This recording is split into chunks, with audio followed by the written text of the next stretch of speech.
क्रांतिकारी इस्तकबाल।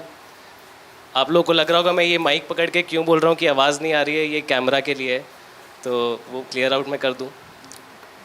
साथियों, मैं साहिल हूँ। I am Sahil and I work at leftward books and the MayDay Bookstore.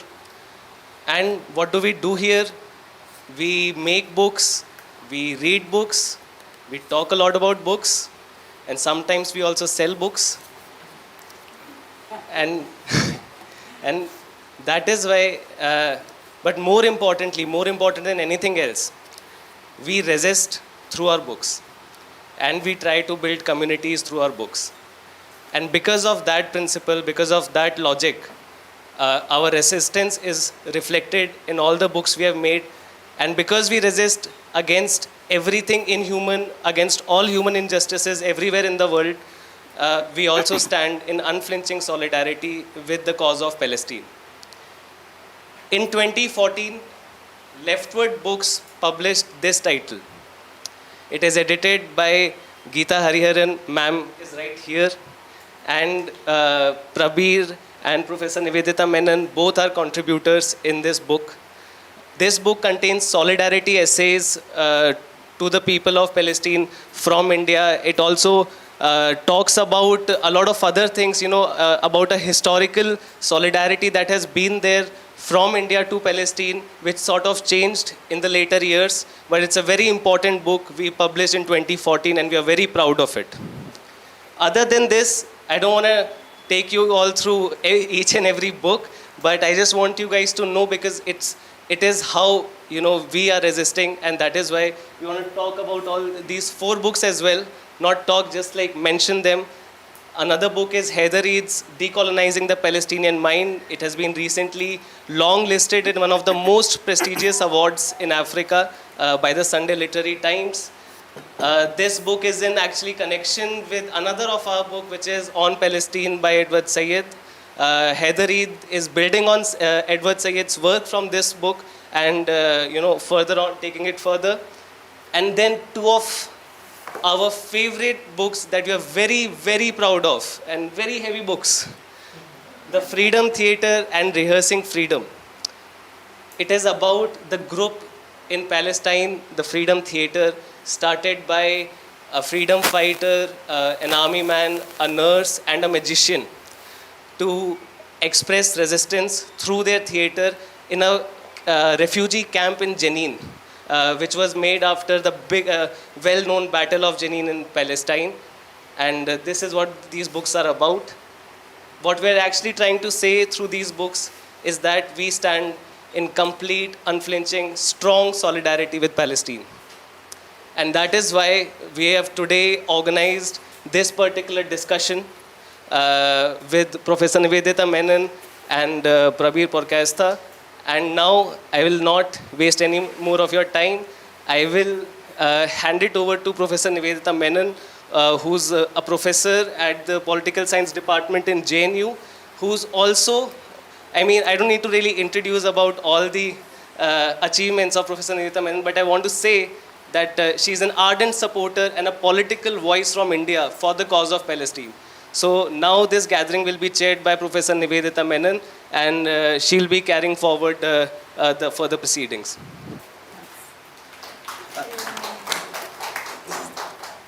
This is not a mic. That is one for the camera. Can I be heard? Is this working? I don't think it's working.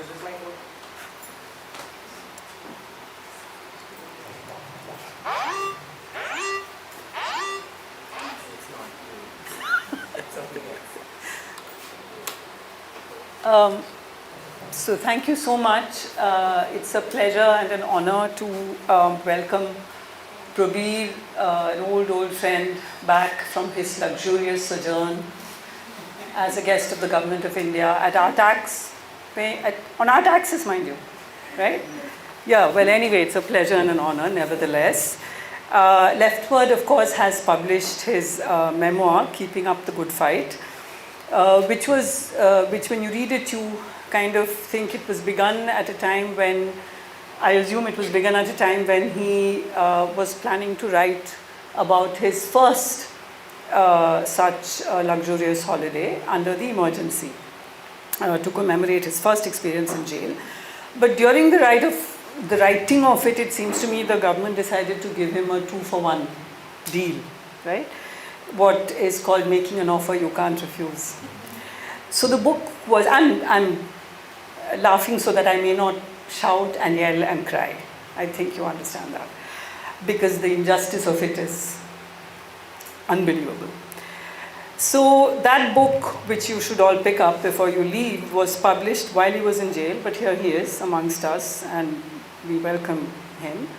I would also like to take this opportunity to express solidarity with the amazing platform that he created, NewsClick, as a platform, as a team which has, it's an indomitable team which has stood up, shown a spine, shown many spines, and have paid a heavy price. Most of them have paid a heavy price for brave, honest, and ethical journalism. And of course, every media platform and every social media activist and every journalist who has stood up to the bullying and intimidation and the FIRs and the false cases, I celebrate them. They have continued to bring us information that we can trust. Today, Prabir will speak on Palestine and the ongoing genocide in Gaza. I'll just take a few minutes to lay out the issue. It's a lecture by Prabir, actually.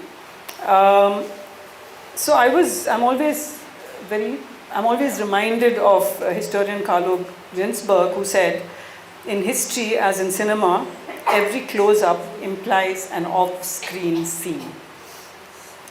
So the genocide does not begin after the Hamas assault on October 7th, 2023. A few days before this, Prabir was arrested, if I'm not mistaken. Nor does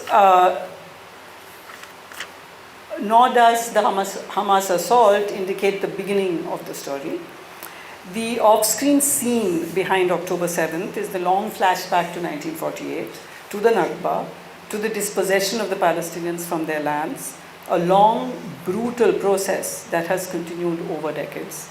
Killings, torture, expanding and violent occupation of Palestinian lands, and the everyday indignity and humiliation at checkpoints. So what has changed since October 7, 2023?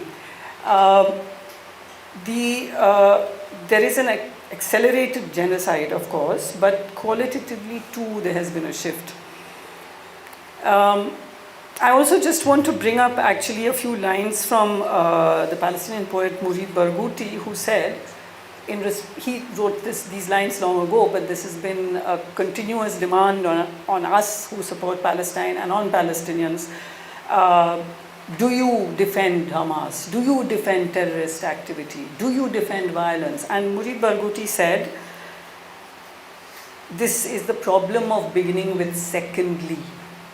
So the line is, if you want to dispossess a people, the simplest way to do it is to tell the story beginning with secondly. So what we're going to hear from Prabir today is more of the firstly, but also he will, I think, speak about some of these shifts that have taken place since October 7th. Some of them that I have noted are, one is of course that now the entire world globally sees the terrorist state Israel for what it is. It's no longer a secret, it's no longer hidden from anybody, and you will notice that only states and governments defend Israel. People don't. They just don't. All over the world, people are on the roads, and many are actually risking, arrest and so on, and they condemn their governments for this support. Two, we see the shift that the Indian government has made. So there's an old history of solidarity with Palestine. We have a beautiful stamp that was issued by the government of India in solidarity with the Palestinian people. This was in the 80s, I think. But what we now see is that the government continues to hold the official position that India supports Palestine, but also officially helps out Israel by sending labor Indian labor there to replace Palestinian labor. That's why Indian labor is going there, because genocide means you lose labor as well. So somewhere one really wonders, how does any government justify the existence of a class of people who are so desperate in their own country under that government that they have no means of livelihood, no employment, and they prefer to go into the jaws of war, and the government of their country, their own government, expedites this. Think about the ugliness of this, and how desperate these people are, and how beyond conscience this government is. The third shift that I see is the role of the global media, which is mostly performing the function of disseminating Zionist propaganda. There's the role of the West Asian countries, and one read recently of UAE promptly deporting a student who shouted "Free Palestine" at his graduation ceremony. So, what is the role of the West Asian countries? And the duplicity of the Indian government in maintaining officially that it's pro-Palestine has to also do with keeping West Asian countries on their side, because West Asia is good for Indian investors and Indian labor. But at the same time, Zionism and Hindutva share too much not to be best friends. They are literally BFF. So this kind of, this way in which Zionist Hindutva alliance carries on the one hand, Israel is the second top seller of arms to India. It's all a very, very nice little situation. And I guess finally, if possible, we should be thinking about and discussing what are the ways in which, what are the long-term solutions, because this will end. This will end. The genocide will end. Israel will be defeated. Because one thing the Palestinians have taught us is this word, sumud. I learned it from Palestine. Sumud. Sumud is determination. It's just, we are here. We will not move. You cannot annihilate every last one of us. That sumud will make sure that this genocide will end, and then what? So maybe these are some of the questions that Prabir would also like to address, and he will address many other things. So Prabir. I think Prabir this much. Okay. Just one small announcement. Please put your phone on silent. I forgot to announce before.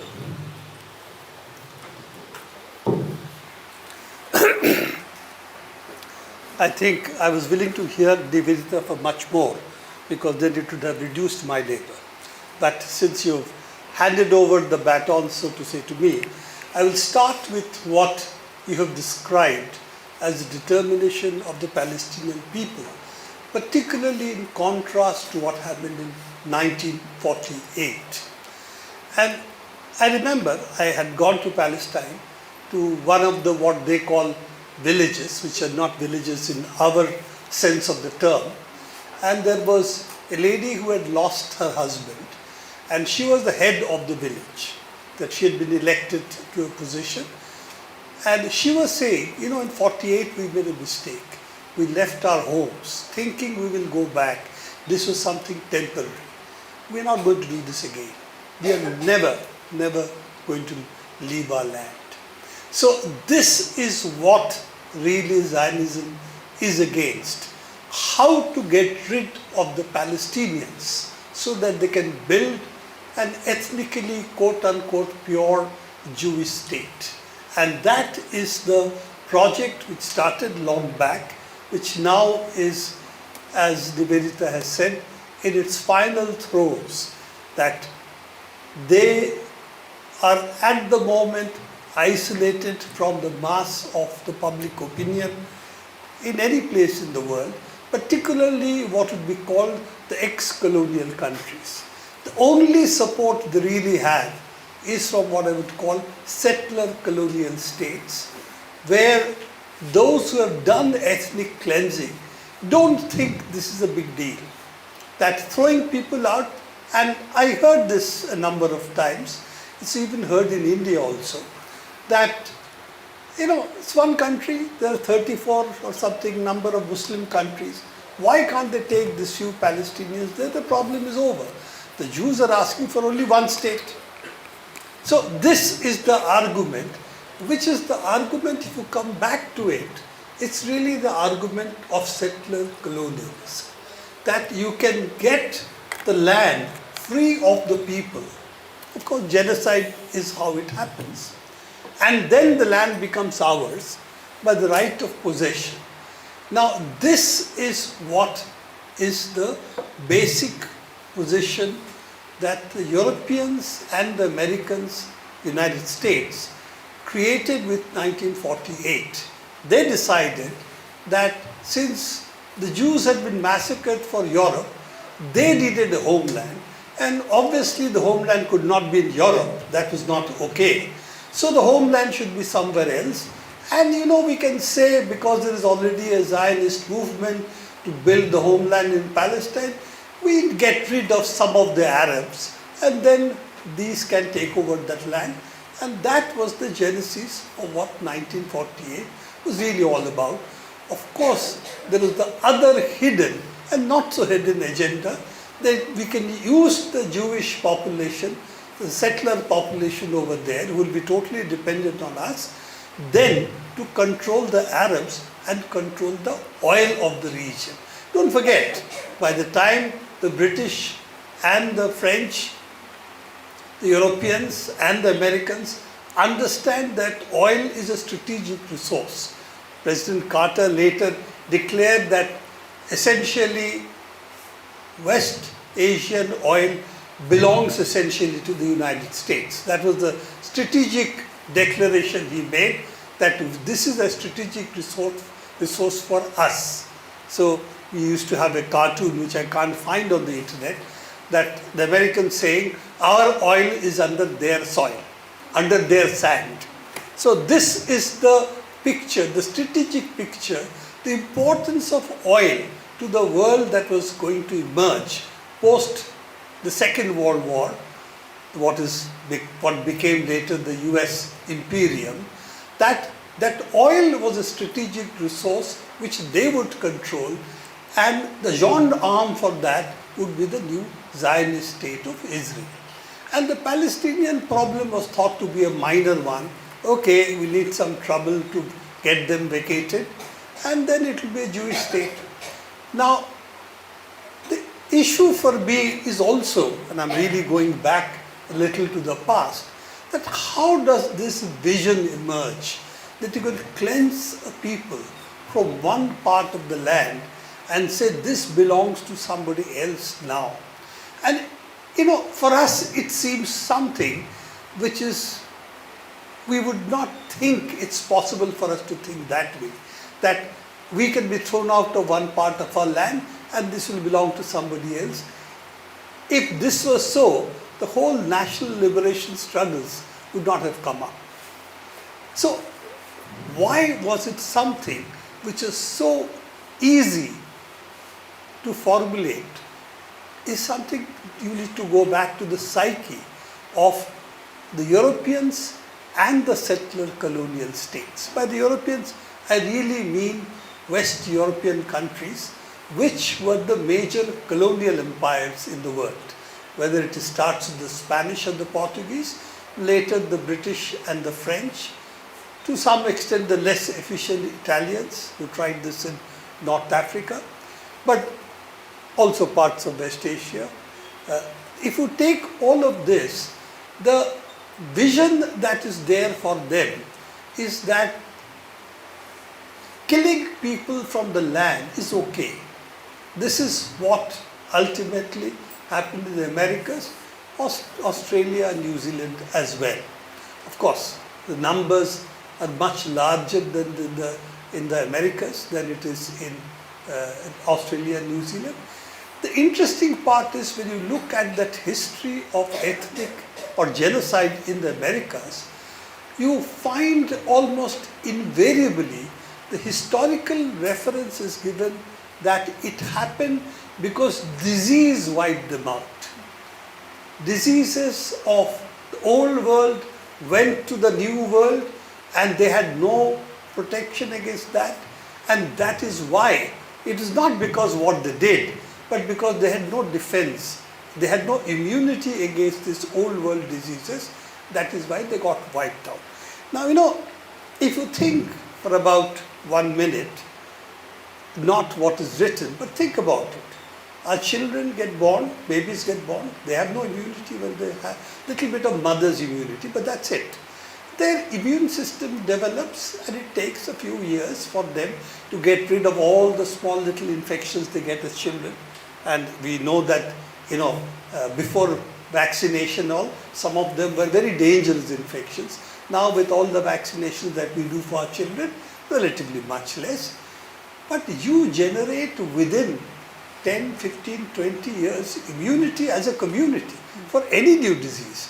So why is this historical lie told by serious, eminent historians? Because they have taken it for granted. That's what they learned in school, and that's what they've written. But they haven't critically examined, is it correct? And the answer is actually there in research which has been done, which is widely available, that it was not diseases that killed them. What happened is their land was taken away. Their mode of subsistence was destroyed. Those who were actually surviving on bison hunting, as it is called, that was systematically stopped, not by pushing them out, by killing all the bison so that their food would be denied to them. It's a set of genocidal moves that were made to systematically deprive them of what the system of food production was, depriving them of their lands, pushing them out deeper into systems of forests, other places which they were not used to, and that is what kills them. It is not infection, but infections coupled with starvation, with essentially diseases which thrive then on weakness of the people. They don't have enough food. Now this has been documented very well, much more in the United States, because this continued for more than 150, 200 years. It didn't happen in a day. It really continued over a period of time. Now that kind of ethnic cleansing, which they did, quote unquote ethnic cleansing, genocidal violence they did, also bred later the eugenic movement. They are inferior. There are a whole bunch of people who are inferior, so it's all right to kill them, of which of course the Germans, Nazi gas chambers were the final result. But that ideology was shared by the British. Eugenics started in Britain, United States, the 1923 immigration law, if I'm not mistaken, 23-24 immigration law, which actually specified quotas for different communities. Jews were also not included. Chinese were thrown out, Indians also, but Jews also. And in fact, when the Jews wanted to migrate to United States, post Germany, what was happening, they were not allowed. A lot of them were not allowed. In fact, Einstein, etc., of course allowed, because it was very useful to have scientists over there, but others were not allowed because of the immigration quotas. So this kind of genocidal vision thinks it's all right, we couldn't really make them equal over here. We killed a lot of them. Pogroms have been there for donkey's years over here. So we need to find a place for them. And the Balfour Declaration was really something, was seen to be a solution that we can settle the Jews into Palestine, and the Arab problem is a minor, we'll solve it. And that's where they have come up against what is the determination of the Palestinian people, that they are not going to leave their land. The second part of what has happened over the Hamas resistance, attack, whatever you want to call it, and let's face it, Hamas was initially seen by Israel as a division and the Palestinians, and they were happy about it. So now, of course, the things have turned. And it turned because the Palestinian leadership, post the fall of Soviet Union, decided that they needed to compromise. There was no other way, and they compromised under American tutelage, so to say, and you had the 1993 Accord, which promised them a homeland, that they will get independent Palestinian state within 5 years. If you see in 1993, the Oslo Accord says within 5 years they will get power. Till then they're like a self-government. How many years 1993? We can count 7 plus 24, 31 years. Just now Knesset has passed a resolution that Palestinians are never going to get a Palestinian state. That has been reiterated, which of course is something that was entered in 1993 itself in bad faith. They knew they were not going to give Palestinian state, and it was, what shall I say, engineered by the Americans. The United States is the one who say, we are there, we are honest brokers, we will see that the Oslo Accords will be honored by Israel, and finally they are not. And even today, as Nivedita was saying, the United States remains as the major backer in the world of the Zionist state of Israel. So this is the background of what I think we need to understand, that this is not just an aberration. It is something very deeply rooted in the colonial history in which genocidal violence has always been an instrument. And I think that is why the United States, there is really no major political party today willing to stand up and say this is wrong. There are figures in that who could be saying it, but no major political party, and of course there are only two, they agree on the basic framing of genocide, Zionist violence being okay. This is the basic framework within which they are operating. One can argue that this is something because of the Jewish money, Jewish influence and so on, but it's really not that. Israel was created as an instrument of trying to control West Asia, and that still remains a part of the strategic vision, particularly of the United States and of course the larger interest of NATO. And this is the vision of colonial, ex-colonial and central colonial states. And that is that vision which is today colliding with reality, that major parts of the world are not willing to accept it. Even in India, Modi has the problem that if he kowtows completely to what the United States is saying, then he has a problem, because he has also found that they sell arms but they don't give you the ability to develop arms. They sell you, the French in this case, the Rafale plane, but nothing happens after that. So his army and his air force is telling him, we need Russian arms, because they give not only the arms, they are also willing to part technology. We can even manufacture them, and it costs us much less. So if you want to compete with China, which of course he militarily does want to compete with, then we can't alienate Russia as well, because if you go to United States, we will neither get technology nor will we really get what we need unless you are willing to bankrupt ourselves. And that is the hard economic logic they now have, that they need to also keep Russia as a partner in some sense. Oil was cheap, arms are there. So if they want to have a quasi-independent foreign policy, not as a vassal but as a quasi-independent foreign policy, they have to come to terms with where the world is going. And in that, it is very clear that the global south, as we would term it, global south is becoming more and more important. Why is it becoming more important? Just look at the GDP, the economic figures, and you will find that in the economic figures it's very clear that the GDP of the world, taken in what is called per capita purchasing power parity terms. That means you have not what is the exchange rate between the dollar and the rupee, but what does a rupee buy in India, what does a dollar buy in the United States. If you take purchasing power parity as a basis, then already the G7, which is, what is it, created the rule-based international order, its GDP today is less than that of the BRICS 5, and it's G7.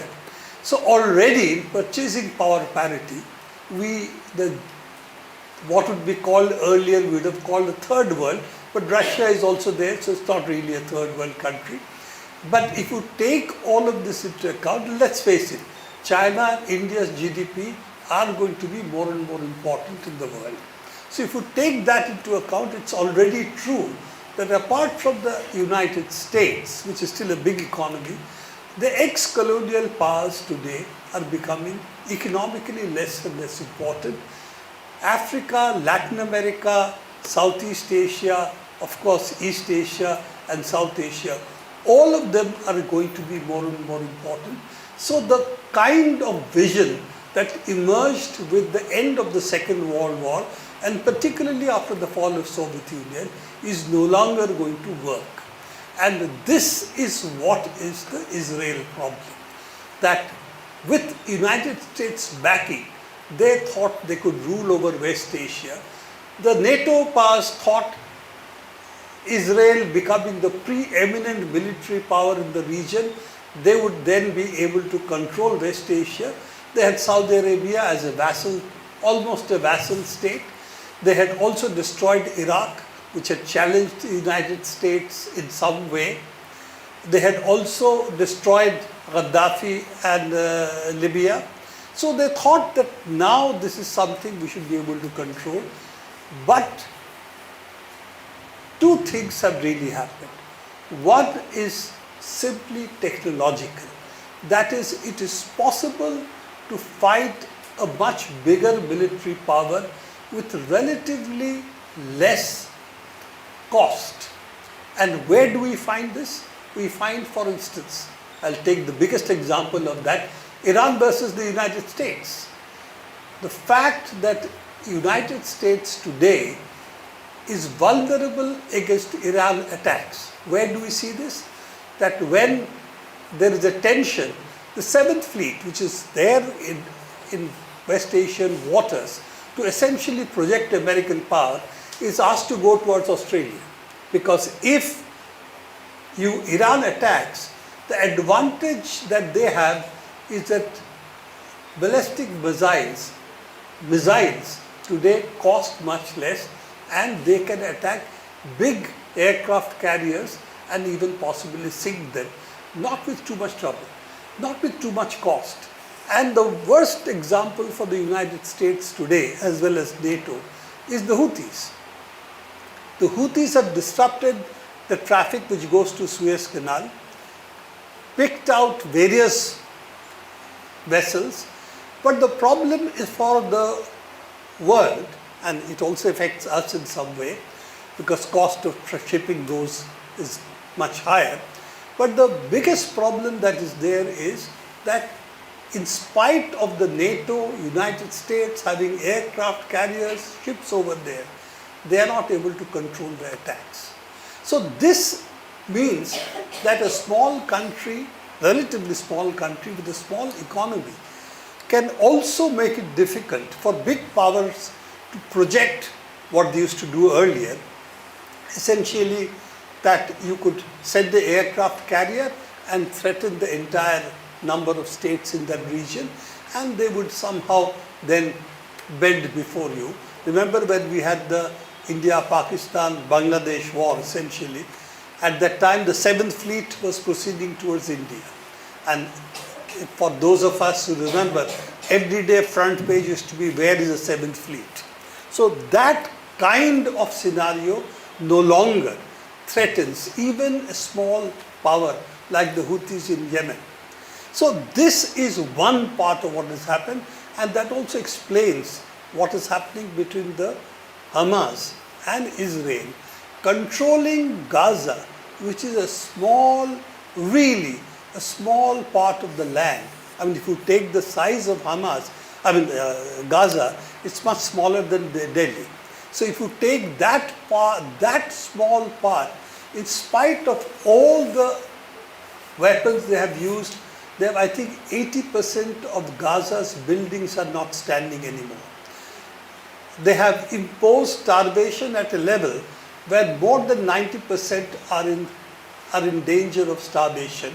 And acute starvation has affected probably about 15% of the population. And don't forget, it affects the children, the babies, much more than it affects other people. So this is what they have done. The Lancet paper said 186,000 killed, where 37,000 was the official figures. And as we know, that the Israeli authorities also agree that what the Gaza authorities have been saying are correct, that these are figures which are correct. Again, publicly it's known. Unfortunately for Israel, these information are no longer secret. It leaks and it comes out in the world. So this is more or less verified, and it doesn't take into account the missing, which is what the Lancet figures are, that people who are under the debris, that those bodies are not recovered.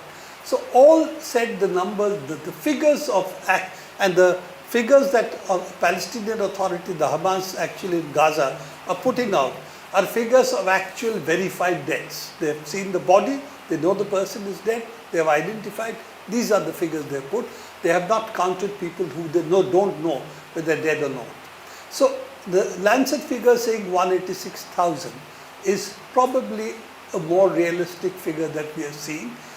So in spite of all of this, starvation, babies dying, those pictures are impossible to see. And all of that violence, you still have the United States support Israel, not only politically but through arms and money. You have the Europeans taking a position, what they're doing is not correct, but, so the but becomes the signal for what they can still do. And at the end of it, what is going to happen is really the future of it lies in the Zionist state of Israel. And I think there is an important element here for us to think about, that the Zionist state of Israel is also facing a crisis. It's a crisis not of legitimacy. It never was legitimate in the eyes of most of the world. Most of the world, which today is politically has more ability, even if it doesn't assert it. But what was that Israel state which was created in 1948? It actually was essentially an ethnically a Zionist state. It was ethnic nationalism. It thought there were Jews. What kind of Jews is immaterial. As we know, all identities are ultimately artificially created. So they have a Zionist identity, but they considered themselves relatively secular. So the ethnic state of Israel is what they were creating. They were not creating a religious state of Israel. So Palestinians are ethnically Palestinians, they are ethnically Jews. Religion is there amongst a certain section, and today what is being contested in Israel is this ethnic nationalism versus what is the religious identity-based nationalism. And that's it's an interesting issue that is really also much more concentrated in the West Bank, where the settler colonial territories have come up in the last, particularly post the Oslo Accord. So that section is more religiously identifies itself with Jewish religion. It also, the most extreme sections, apart from being very extreme, is also that they don't believe they should come and fight. They would only do religious studies, and they don't want to be drafted into the army. While the secular Jews are willing to fight in the army. They're ethnic nationalists, but they do service. Military service, the religious Jews don't want to do. But they are the ones who are today driving the politics of Israel. And this division is also going deep inside the Israeli state, that you have this which side is going to win. And there is a slow move now to migrate out of Israel. And it's already, I think in the last few years, 500 million have left Israel. And there is a recent sample survey indicated 25% of the Jews out of Israel now want to migrate out of Israel. So the stake, the unity with which the state of Israel or the Jewish population of Israel was willing to fight is now getting, in the crisis they are in, is also splintering. The United States and the ex-colonials' grip over West Asia is weakening, in spite of the fact that you have sultans and kings and so on over there. Even they have to listen what the Western papers call as the Arab streets. You know, Arabs are only there in the streets. It's not an Arab population, according to the Western media. So the Arab streets are not happy if you go with Israel. So the kings and various other powers who wanted to make nice with the Israeli state are now facing a crisis that if they push their people too far, they might lose their crown or their throne. So this threat is also there, and that is what is also making a lot of them take pause. The ones who are bordering Israel doesn't, like Jordan. Jordan is very much, the king of Jordan is very much in their pockets. He has not shown any spine whatsoever in spite of what is happening. But across West Asia now, including Saudi Arabia, the way they were making up to Israel after what is called the Abraham Accords today is weakening. And you find they really don't want to identify themselves with the sinking ship, they think, of Israel. Now, does it mean that Israel will sink over the next few years? No. We must also address the fact that Israel's, if it does go the way it is going, if it is on the path of destruction, that destruction could be also extremely violent, and it can also take a huge toll. Because let's face it, Zion, the state of Israel possesses nuclear weapons. And will they use it or will they not? That's a question which is unanswered. If there is a war against Israel by Arab states, yes. Question is, will they use it against Iran, and will they use it preemptively? These are questions which we cannot really answer, because they also know that if there is a war with Iran, that Israel, the way they have fought other wars, is not going to happen. Simply because the amount of rockets and other missiles that is there, you can take out the fertilizer plant, the chemical plants, the Dimona nuclear plant and so on. So that was a state in which there was a kind of armed, I won't say truce, but at least armed peace, which was always on the edge, but not really spilling over into war. Can it happen? War, is it likely? We don't know. Are they likely to attack Hezbollah, which has the rocketry and the missiles to possibly strike deep within Israel? We don't know. So we are at a very difficult point in the world in which the Palestinian cause is also merging into the larger crisis of West Asia, a combination of neocolonialism with essentially medieval kings and so on. That is one explosion which can go in any direction. So what is it that we can do? What is it the rest of the world can do? I think what we have been doing, but we need to do it much more strongly. That A, raise our voices against what is happening in Palestine. It's not an issue of Palestine, it's an issue of neocolonialism, it's an issue which can take the whole of West Asia down with it. It can take our energy security for all of us. Energy security is at risk. This one part of the world going down in any major war in the current interconnected globe is a danger for every country. How do we now bring this and put this on the international arena is the challenge before us. Therefore, it is not only for our solidarity for the Palestinian cause, but is also solidarity for what happens to all of us if this war spins out of control. I think this is a selfish, if you will, also vision should ask us to be much more active on this and press upon our government, which wants to still maintain a precarious equidistance. Their heart is with Israel, but their economy is too dependent on West Asia and the military is too dependent on Russia to also take a position where their heart is.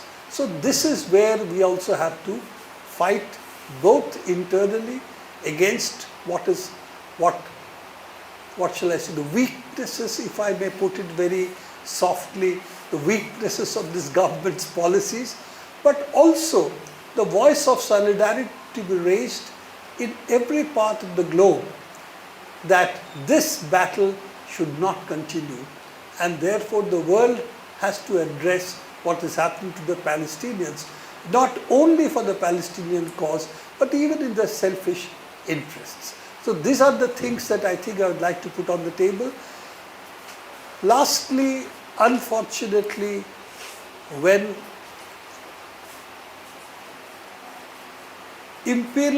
major imperialist powers fall, you get quite often barbarism that takes over.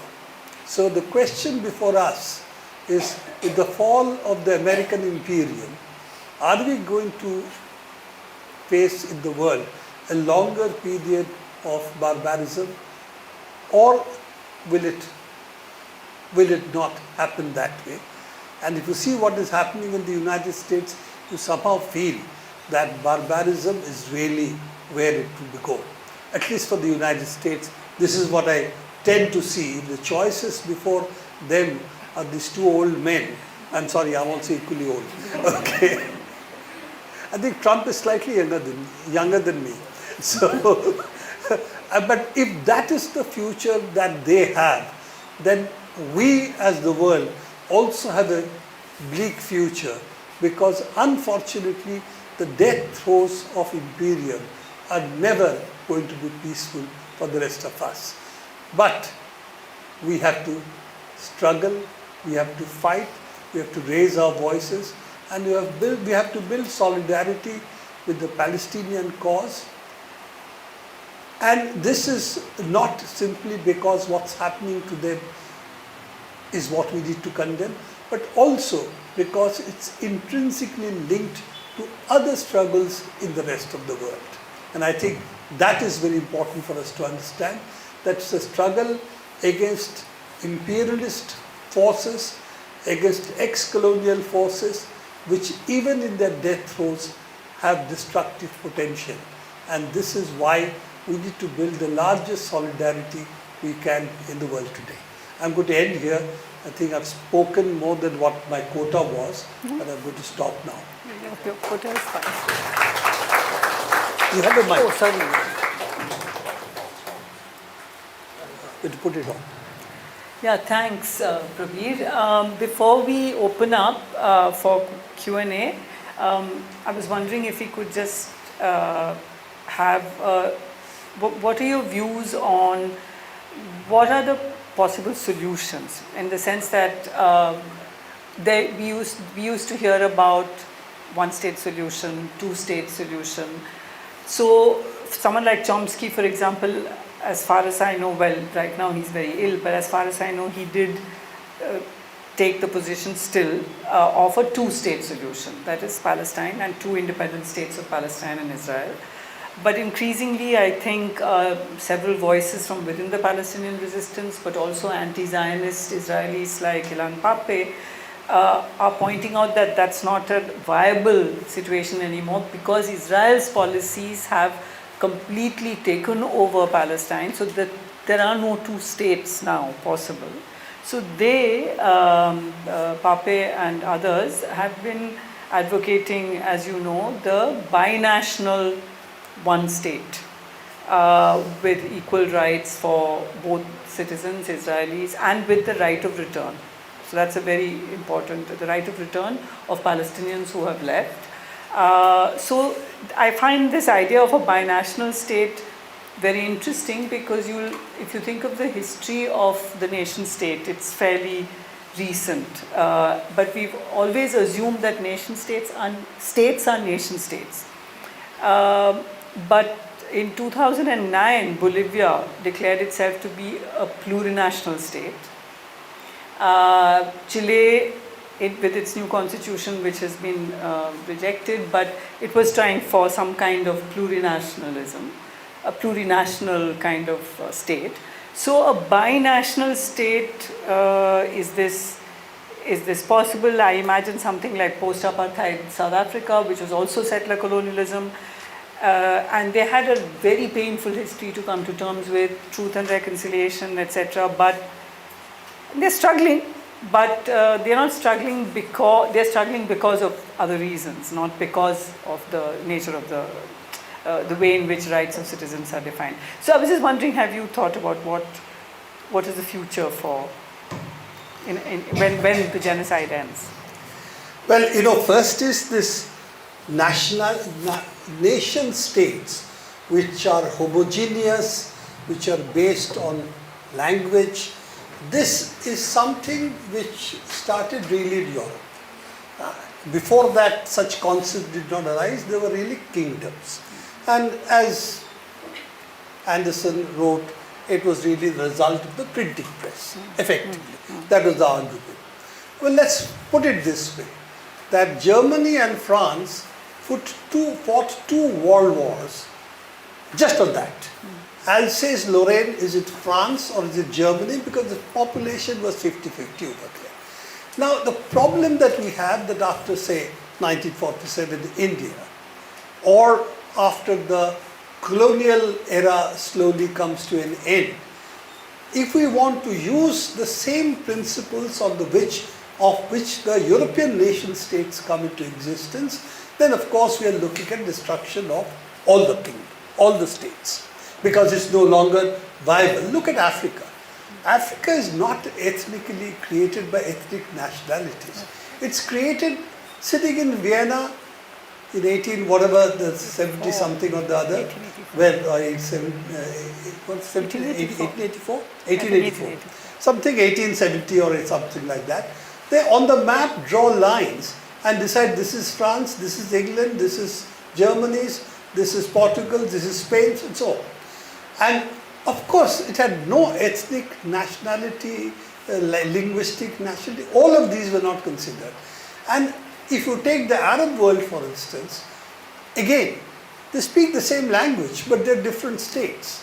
And if you dig deep, culturally, they have similarities and dissimilarities.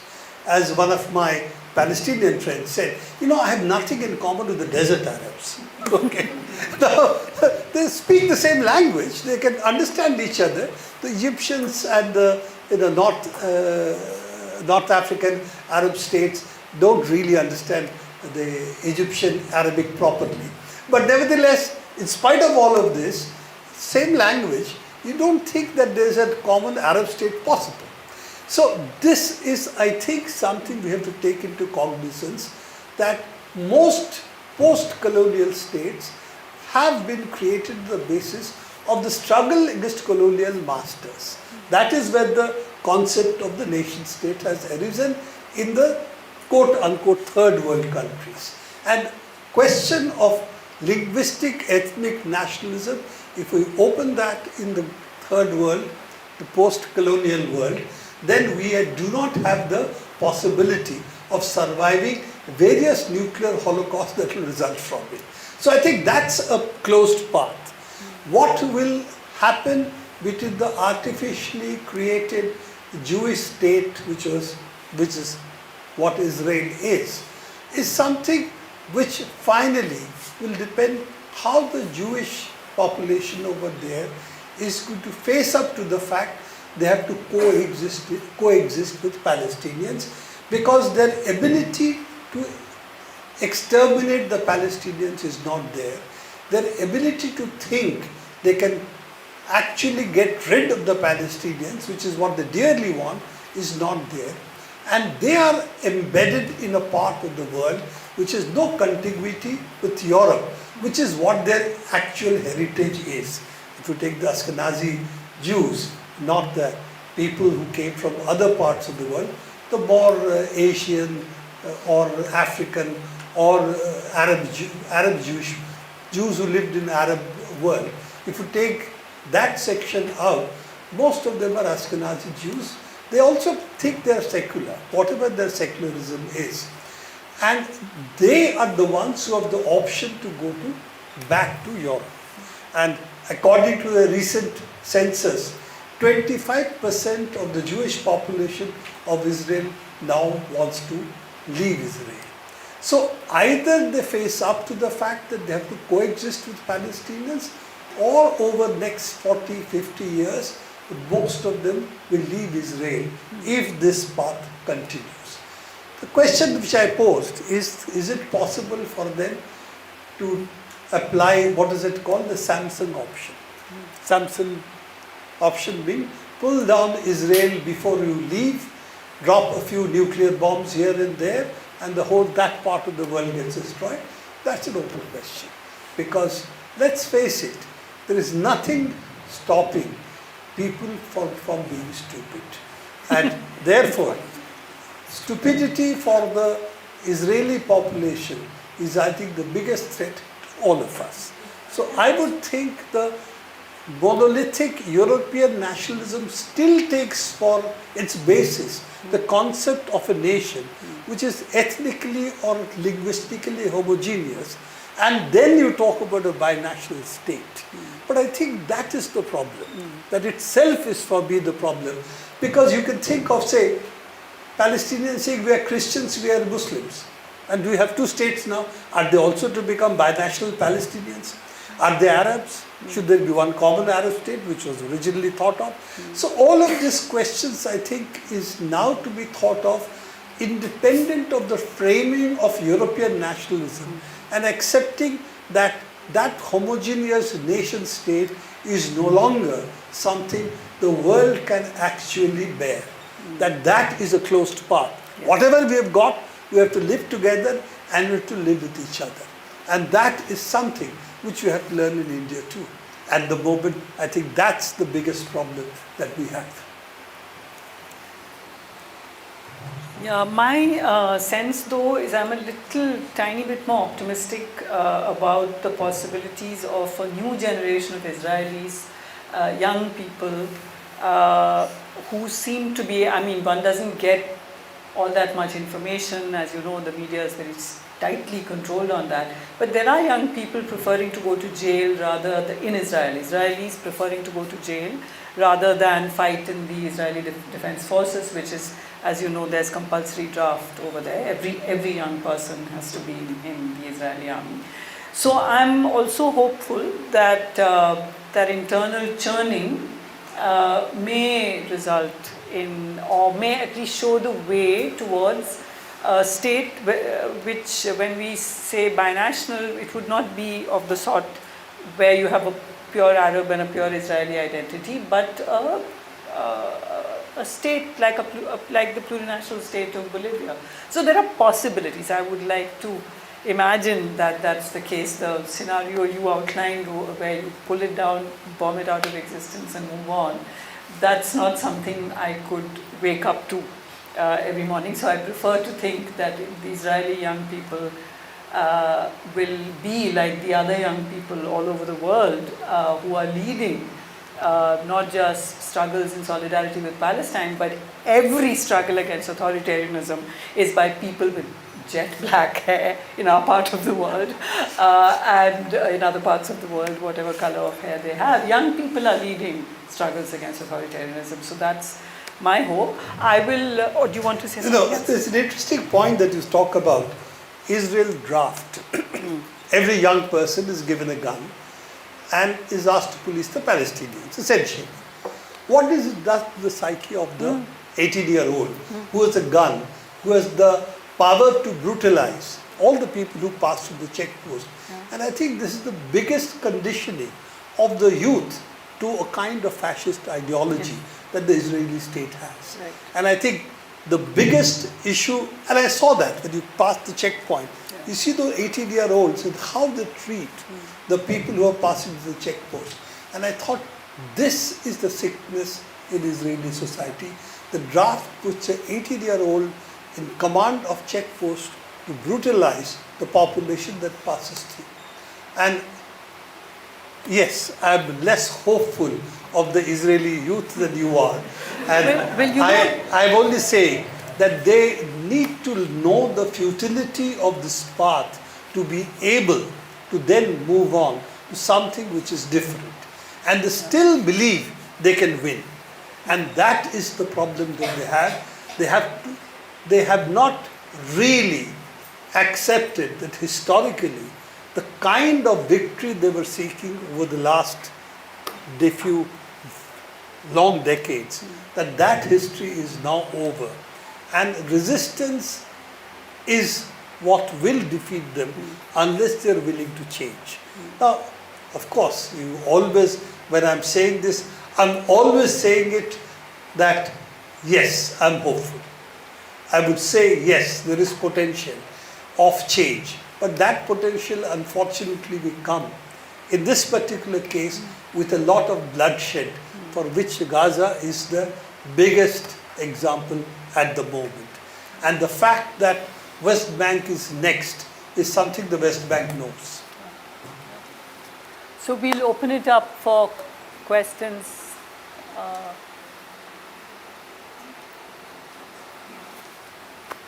Yeah. I think there's a mic, right? I think that mic is a moving mic. To put it on kar dena. On. Hello. Am I? Jobs. So first of all, thank you for. It's not on. It's not on. Oh, you have to speak louder so we can hear, but it's going into camera. First of all, thank you for the talk. That was really informative. Regarding the possible routes of action that we talk, and I think something that all of us are aware of is the fact that individual capacity to do something against the situation is very limited. So one thing that a lot of people are encouraging is boycotting of certain companies that are supporting Israel in this war. But what I wanted to ask is, how do you, in your opinion, do you think that these boycotts are actually accomplishing something? And do you think that this is a viable way to go about the situation? I don't think boycott should be seen only as a means of coercive force in some sense, coercive measure to discipline Israel. I think boycotts are to show solidarity. And it's more to build opinion amongst ourselves that you symbolically, in some sense, you are participating in the struggle against Israel and what it's doing to the Palestinians. So boycott, for even the boycott movement, was to how to build solidarity. How do you show solidarity? What is it that you can do? So that is where it comes from. Yes, I think boycotts are very important. Boycotts can become very powerful. But boycott at the moment is going to be much more important when Israel sells its goods. It sells military goods to us. Okay? I can't boycott it individually, unlike a consumer goods that I buy. Consumer goods, Israel, maybe it is selling. It sells, I think, a lot of Arab goods and stamped in different ways and sell it to us from West Bank also. So all of these things we have to see, but yes, boycott is an instrument, identifying which product it is, how you boycott it is going to be important. But you know, boycott also of Israel comes from the education institutions. The whole number of education institutions today, we've signed agreements with Israel. Yes, the student population should be approached there to say these are completely something that we should get rid of. What, for instance, is happening even in the United States universities.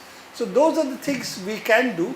But you know, I'm 77 years old. You guys have to think of what you have to do. You can be much more creative than I will be.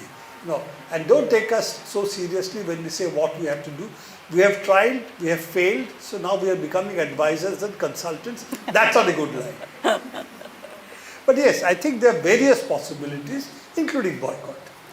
Yeah, the boycott movement is also larger, boycott, divestment, sanctions. It's called the BDS movement. So you also, as far as possible, if your universities, which public universities don't in India, but some private universities do, if you have connections with Israeli universities, or for example in the US, there are actually investments. These big Ivy League universities have investments in Israel, and sanctions would be from states. So it's a push for three things. But I think what Prabir is saying is also connects to the way in which we kind of say, but what can I do? Well, I can do something small here. We can't stop the Indian government from buying arms from Israel, but we can just publicly in social media, inside shops, etc., say these are goods which are, for example, I think there are ways in which Indian companies that invest in Israel, we can boycott their products here. So it's not just Israeli products. So that's the research to do, and of course Prabir is right. I think it's time we said that. We're not here with the answers. We've left you with a really problematic word, expletive deleted world. So we are not the ones to be looking to for solutions, clearly. But yeah, other questions. Building up on the last question, I just want to, I was thinking that for us, for most of us, companies don't really represent people. Like they are a symbol and an institution. And what are the consequences of the boycotts on the workers of the companies? Like just if a boycott is happening, who gets hurt the most? Is it the image of the company, or is it the losses? Is it the workers? Like what is the aftermath of an actual boycott? You know, let's take for instance, say if Tata's has a collaboration with Israel, it's a very small part of their business. So if you pressurize them, they might back off because they think their much bigger market is in India, that might get affected. What effect it would have on the workers? Workers are also politically astute enough to know that you're not fighting against them, you're really fighting against Tatas, and that much of solidarity they understand. This is something that I've always felt, that my roots are in the student movement to where I am now. But I have gone through this, and the workers have told me very clearly that, please don't think about this. We will manage. So if you have a struggle that you are launching against a specific thing, for instance, a factory pollutes the environment around it. Do we say that workers will get affected, therefore let them continue? No. So therefore that part of it the workers understand. So they would be with you to say, okay, why do you have to do this with Israel? If you build up a powerful enough movement, it's affecting your profits and my livelihood. So they would join you. So I think that is a part of the political exercise that we have to do.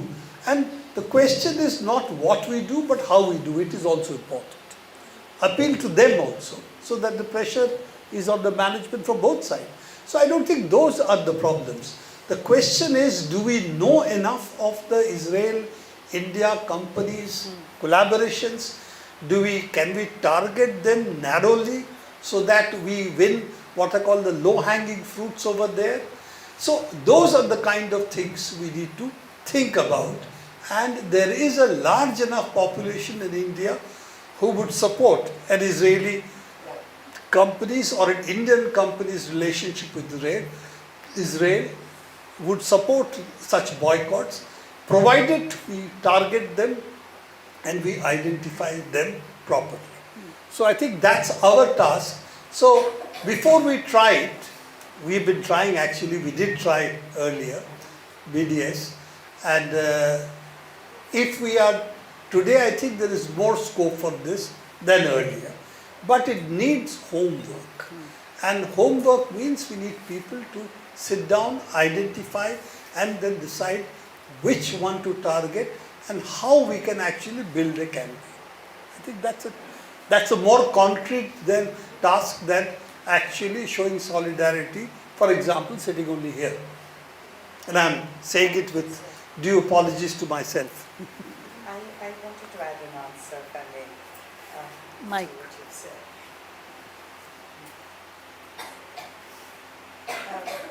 You know, at one point, before all of us got sidetracked into other struggles locally, we had the India chapter of BDS had researched the possibilities that we could work on here. And the BDS movement internationally suggests that you only, what Prabir is describing as low-hanging fruit, there are guidelines for what you boycott, meaning the real point of the boycott is not to deprive workers and so on. It's the gesture, the international gesture. And usually there's such powerful large companies like HP and so on that it's highly unlikely that you're going to go beyond the gesture. That is one. Then at that point we've done research to see who are the organizations, the institutions, mostly educational, that we have MOUs with. You know, because we, as we said earlier, we can't really do that much about the Indian government and the arms agreements, though we had pressurized some MPs to. So I don't think it's a question of worrying about the workers at all. So you either have educational institutions or you have products which are from the settlers, groups. So there, it's a question of, are you worrying about the workers or are you worrying about the fact that they're settlers? You know. So what we really need is for people to build on whatever we had done at that point and update that. And whoever's interested, many of us would be very happy to share what we already have so that you can build on that.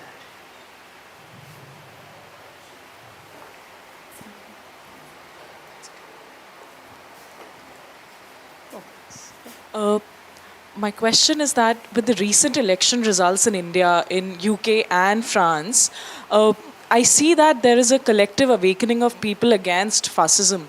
So, can we read that as a solution or maybe as something which has potential to halt what's happening in West Asia?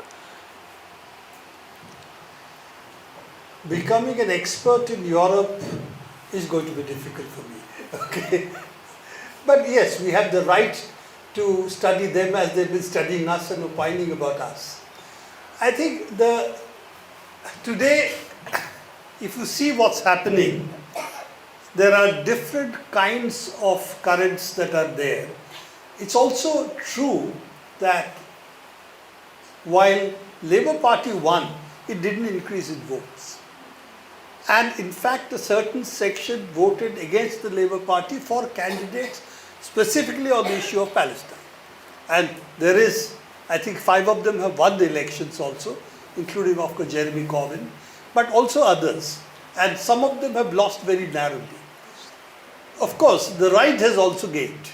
The extreme right, as they, in England, what is extreme right, I don't know, because the Tory party sounds pretty extreme to me. The Labour Party under Sturmer is certainly not left of centre as they would like to portray. But yes, there is that strata of resistance also. So what you're really seeing is both poles are strengthening. That means there is a left pole which is weak in England, which is relatively stronger in France, which is a much longer history of left, particularly given the Second World War and what happened. In Germany, again, the left is weak, the right actually has gained more. And also, unfortunately for the ex-Communist Party, they have sort of gone down the drain. And then only one person who has come out strongly on the left, I forget it, Wegnecht, what is her name? She has gained some ground. She came originally from the ex-Communist Party only. But so there is a very mixed situation that I see before the European states. And also we have to take what's happening in Eastern Europe, where the right wing seems to be even more on the rise. So if we take all of this into account, one thing is clear for me. I don't think we should rest too much hope on Western Europe. That yes, there are a number of countries where there is a left, but more than that, I think we have to see what's happening today in Latin America, Africa and Asia. This is where the real battle is. Europe, let's face it, is going to be weakening over the next hundreds of years is too far, over the next decades. And this weakening is coupled with the rise of ex-colonial countries, those who were colonies earlier, who have become free and who are now developing. And I think the real battle today, next economic powers are really Southeast Asia. That's very clear. But what you see in West Asia itself is very interesting. As you see, new forces seem to be arising in different ways. What's going to happen in Africa? Because French still control the economy of how many state countries, but their national budgets are still passed in the French Parliament. So those neo-colonies are coming apart. So you are going to see a lot more anti-colonial struggles break out in Africa, and Rwanda, Kenya, Congo, all of these are battlefields. So you're going to see a lot of changes there, and of course Latin America, which is very interesting. So my sense is Europe, like the Americas, is can only, shall I say, enter relatively more dark ages before they will come out of that, because they are still in nostalgia over the fact they are no longer the rulers of the world. And their last nostalgia is the so-called, the rule-based international order, where 7 countries are going to decide what are the rules. Not the United Nations, not the Security Council, not the rest of the world, but G7. And who are these G7? I think Canada is also there. Yeah. So these are either settler colonial or ex-colonial states. They are going to still decide the future of the world. This is where I think we have to see where the fulcrum of history is shifting. And I think it's really shifting to what would be called the global south.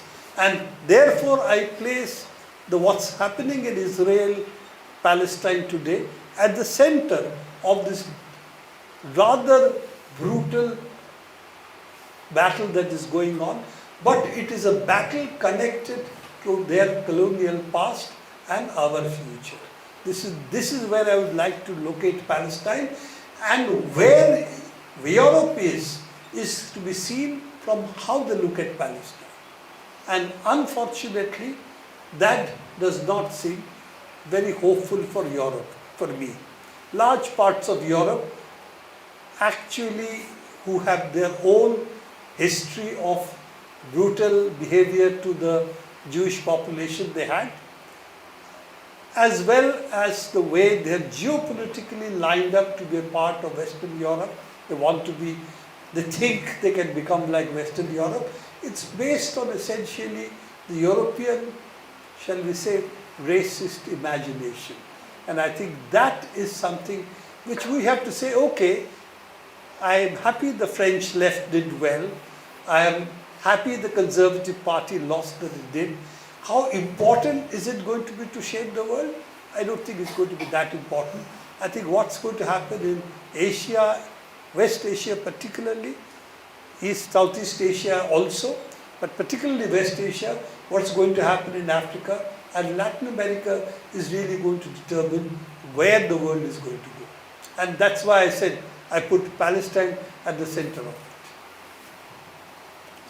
So, sir, thank you for your talk, and I resonated with a lot of your points, one of which nobody has actually touched on, the capitalist hegemony that's going on, and everybody is asking questions about how can we as people do something, but how is it possible, in your opinion, that we can counter the capitalist hegemony that's been made by these European countries and America specifically regarding weapons especially.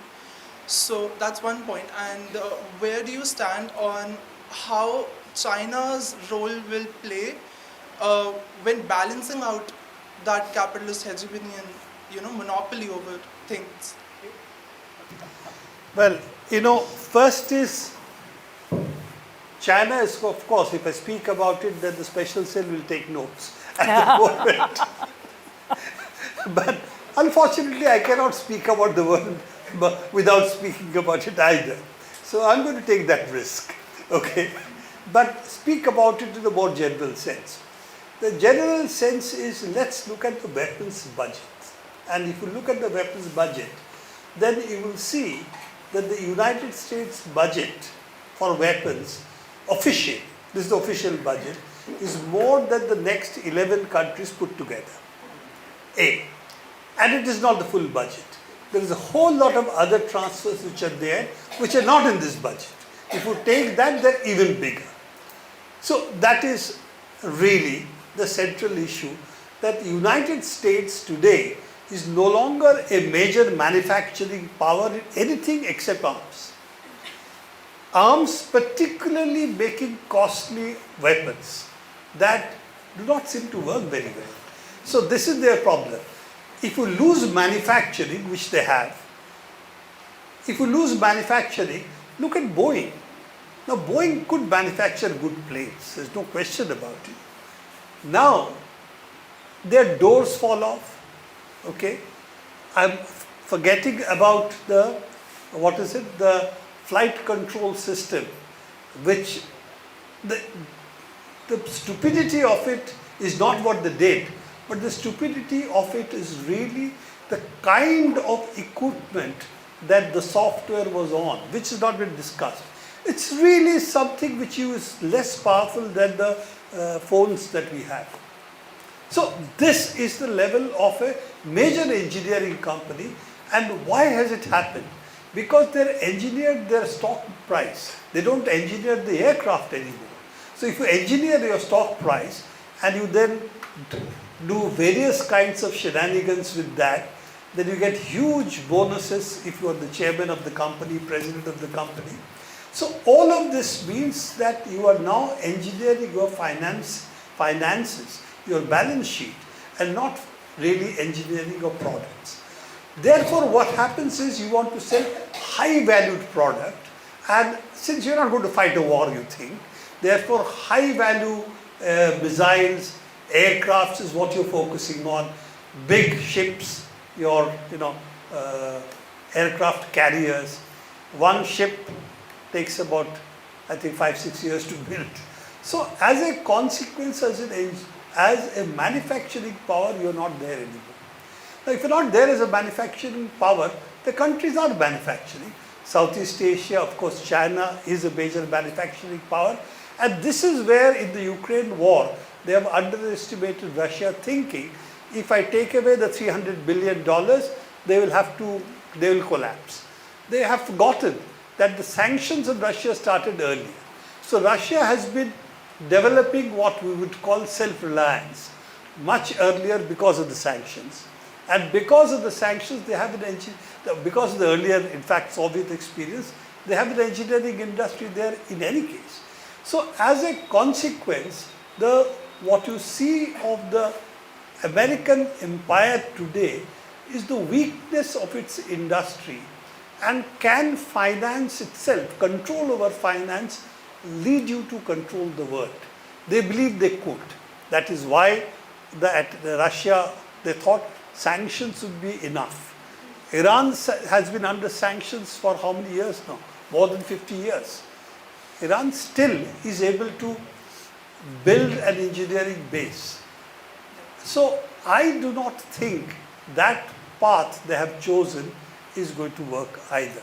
So I think what you are seeing is also the collapse of engineering, manufacturing particularly in the United States, but also in Western Europe, because right now what's happened is with the war, Ukraine war that they are fighting, essentially the NATO is fighting the Ukraine war.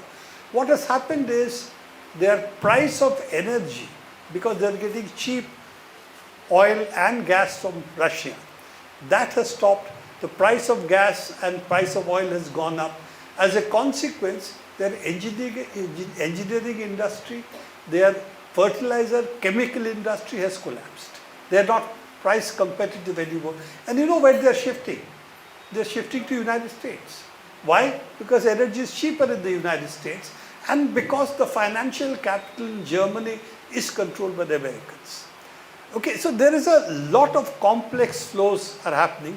And as you know about United Kingdom, somebody has called it that it is a financial center of London attached to an island called United Kingdom.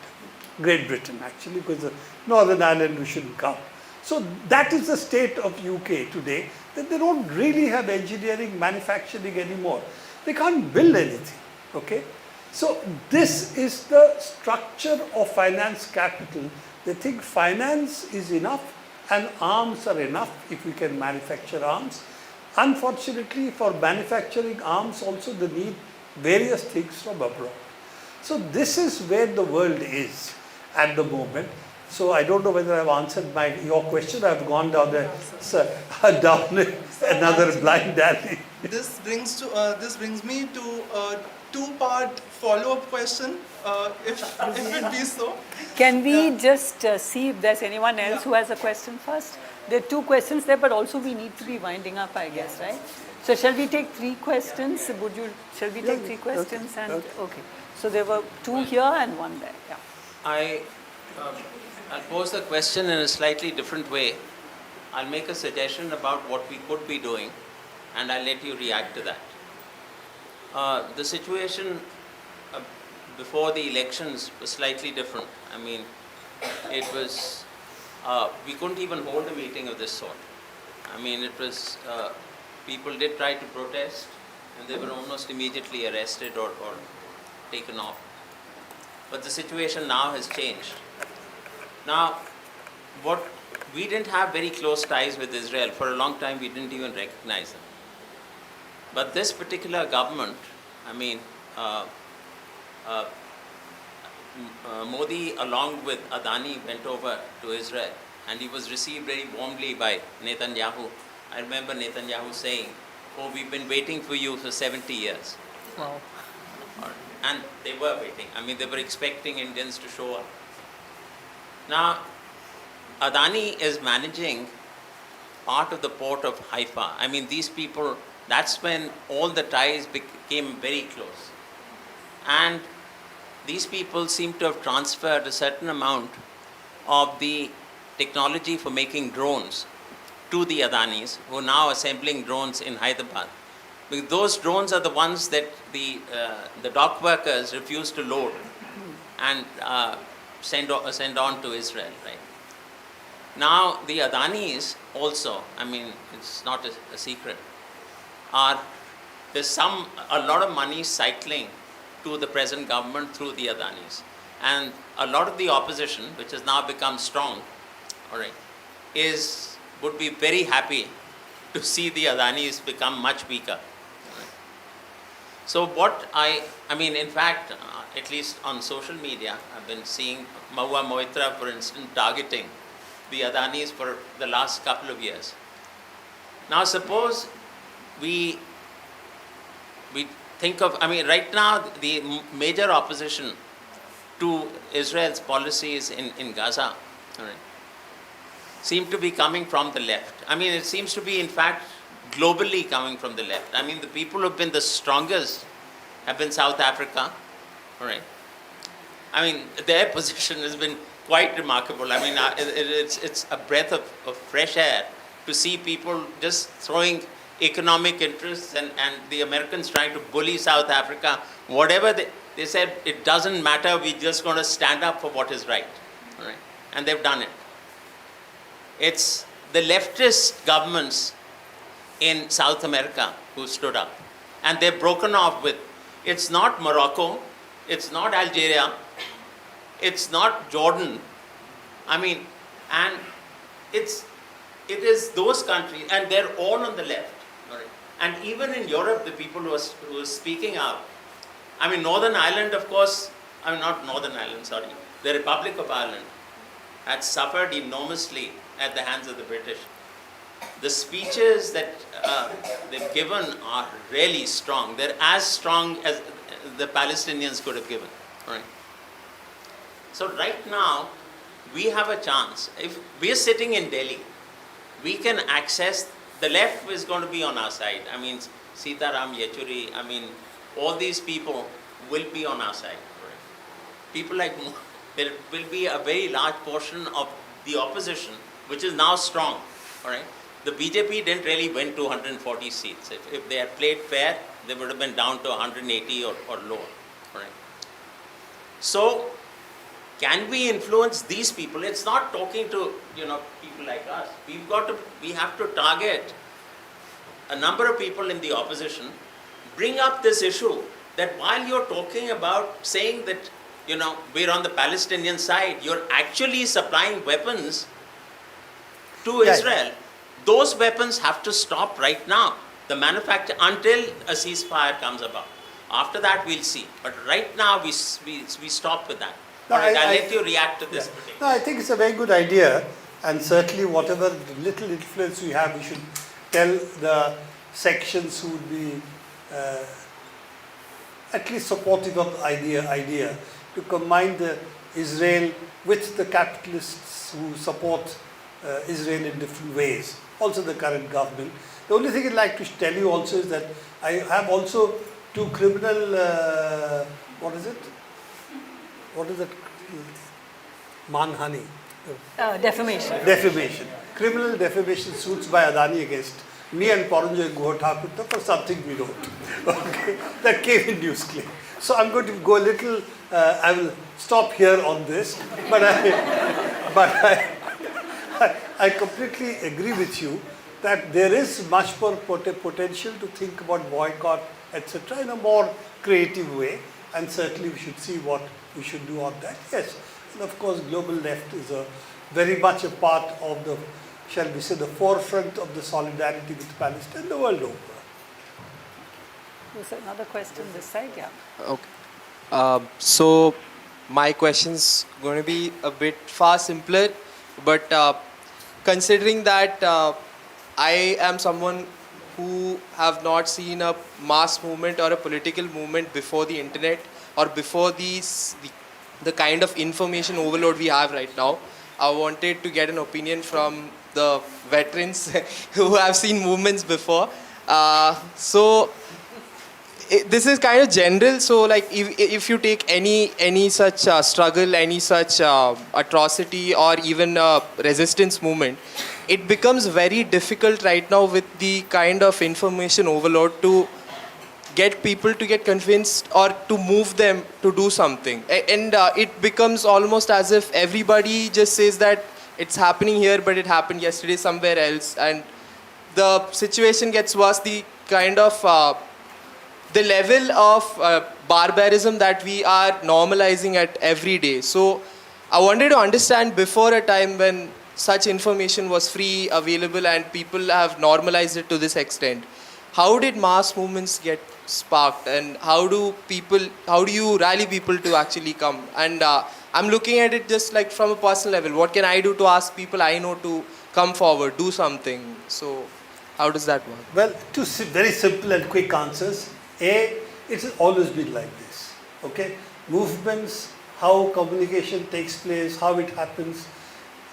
Every generation has to solve its problems, but the generic problem is the same. How do you get people into struggles? How do you bring them together? And it's a really long, hard work that it doesn't happen easily. There's no easy answer to this question, never has been. So that is one. And the second part of it is again, once upon a time, the print was something which is completely new for the people. And I remember my grandmother's generation would have said, it is written in the printed page, so it must be right. Okay, the printed word was sacrosanct. And now we have it, we've seen it in WhatsApp, it must be right. And the same thing, your grandmothers are saying it. So your generation is a little more automatically better educated about it. But the grandmothers, the uncles and aunts, your uncles and aunts, not mine, they are the dangerous ones who are very much members of the WhatsApp University, as it is called. So I think that's a harder struggle that's a hard struggle we've all had to wage. We didn't do it successfully either. That's where we are. So I can't claim any special credit for having done something and changed the country. I have not. But at the same time, yes, I think every generation has to fight its own battles. And that's why in my book I have one section which says, does every generation have its own emergency? And I think that is what I will tell you also. That yes, this is one problem that you have to solve. Don't ask for me to solve it. I haven't solved my generation's problem. No, I'll just add to that. I'll just add to that to say that I completely agree because with what Prabir just said, because if you think about the anti-imperialist struggle in India, if you think of the non-cooperation movement, the civil disobedience movement, every generation has found ways of producing mass movements, and right now social media generates a lot of conflicting information, but yet nobody is see, the good thing, this may sound rude, but it's meant to sound encouraging. Nobody is waiting for you to mobilize them. People are mobilizing, right? And people are taking risks. Young people are taking risks. They are paying a price. So all over the country and all over the world. So I guess what I would add is that you can plug into something that's already going on. You don't have to have the burden of starting something. So that's one thing. We'll take two more questions here and we'll club them together, meaning we'll take both together and then you can address them. Yeah. I just wanted to understand what are your thoughts, like not just you, like anybody in the audience as well, because I wanted to open this question. Because we're talking about Palestine, it also brings me to understand occupation that India is doing in Kashmir. It's not just Israelis occupying, the Zionist state's occupation in Israel, but the violence that Indian state has unleashed in Kashmir. Kashmiris have not voted for a long time, but in this general election they have come out and voted. Engineer Rashid, who was in jail, his sons were campaigning for him and he won. It's also showing the resistance that the Kashmiris have taken from pelting stones to actually participating in the elections that they have for long boycotted. But still, the masses in India have an apathy, or not even apathy, we have a sort of numbness towards the Kashmir, violence in Kashmir. So do you think it's going to be a genocidal level of violence that is unleashed by the Zionist state in Palestine to happen in Kashmir that will awaken the masses and rage them against the Indian state's violence? Was I able to put it succinctly? Well, the Should we just question. take two Sorry, together? take two together. Because these will be the last two questions. What is the second one? अगर मेरा सवाल ये है कि PLO और Hamas का भी क्या रोल है फ़लस्तीन में और अभी दोनों का रिश्ता आपस में कैसा है? Did you hear the first part of the Yeah, question? yeah. Okay. Let me go in reverse order first. The PLO and Hamas, the problem is there is, in that sense, PLO is really represented by the West Bank government at the moment. And that government is a non-government because it really has no powers. And it has also not held its elections. And it's still continuing without a formal endorsement from the people. There's no question that it is a relatively, at the moment, illegitimate government, meaning that people see it as something which is enabling the Israelis to do what they want. And that's, if they had left the government and said, this is sham, they would have won more respect than they have now. So I don't think that's going to be, that's not the PLO as such, but that's the Palestinian Authority government. PLO is also seen to be partially co-opted in this by the Palestinian Authority, or they are holding the Palestinian Authority.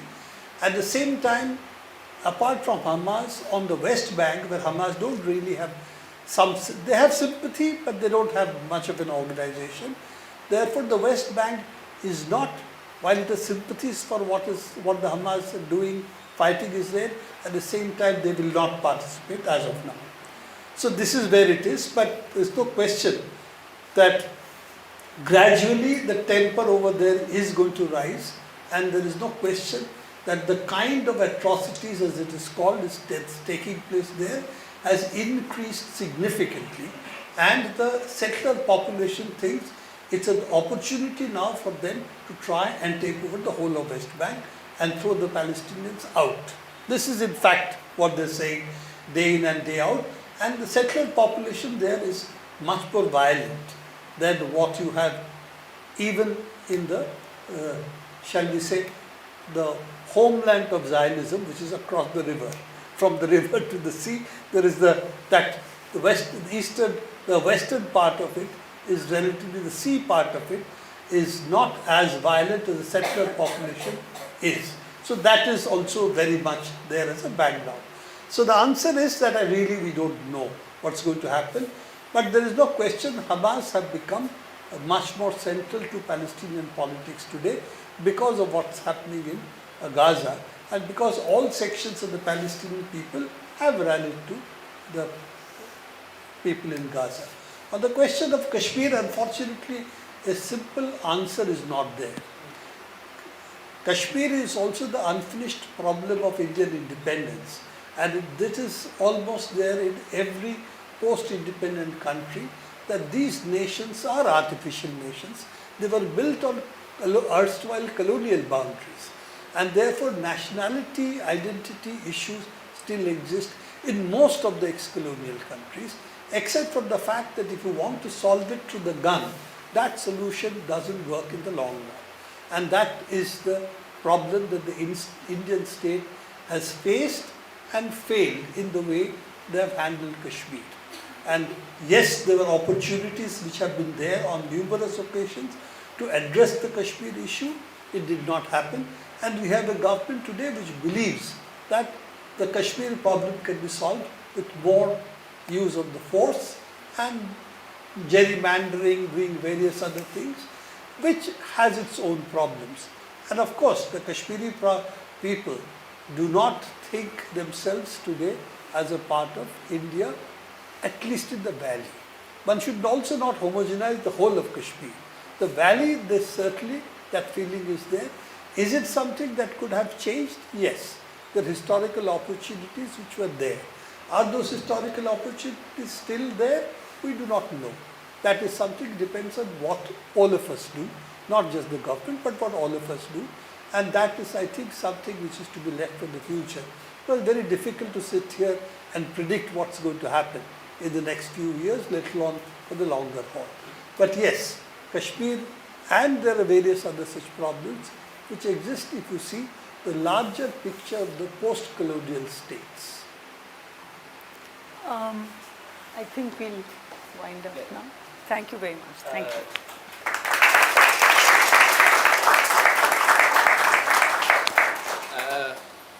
So I just want to give a small vote of thanks to Prabir here, and I want to say that this was a really, really important discussion, and I am personally so glad that I was part of it, and I think everybody in the audience also has a similar opinion. And I'm not just saying it because that's what people say after a discussion. I am saying that because, especially since a younger audience is present here, you all must know what happened on Instagram a few months back. I mean, last month, I think, when there was this trend going on, all eyes on Rafah. And in that trend, I mean, so a lot of people were sharing it, celebrities were sharing it, and I mean, there's no second question about it that is one way when the global media, where other corporate media is not covering about what is happening in Palestine, that on social media people are getting there and they are sort of creating an awareness. But what happened next was something that was really disturbing, which was that people started whataboutery politics.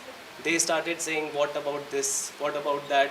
The pro-Israeli people in India, I don't know why they're, that happens, but they started, giving that, they started taking that stand, and they started creating it like an issue. What about Kashmiri Pandits and all, about all of that?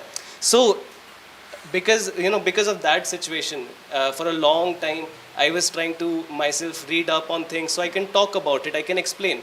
But after today's discussion, I feel I'm really armed with a lot of good arguments that I can talk about, I can tell, and and the best way to talk to people who do whataboutery politics is tell them, man, it affects you too. And that is what this discussion was for me. So, I mean it when I say it was a really important discussion. So, thank you so much, Prabir, for this talk. And thank you so much, Professor Nivedita, for guiding this whole discussion and also raising really important question that, the audience must have also been thinking, especially about the two-nation theory and the other arguments about it. Thank you so much for that. And thank you to you all for being a lovely audience. And we'll be even more thankful if you go there and buy some books.